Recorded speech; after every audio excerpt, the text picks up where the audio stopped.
Okay, so after hip replacement, you are gonna feel a bit scared to go downstairs and up the stairs. But I can tell you now, as you're gonna see, day 5 today, and go up and down is not making no difference as long as you follow some rules.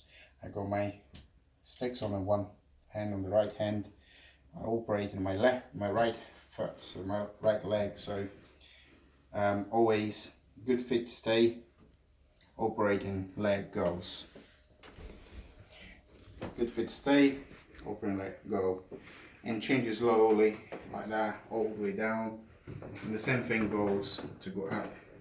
So good fit stay, left operating leg goes, good fit stay, operating leg goes.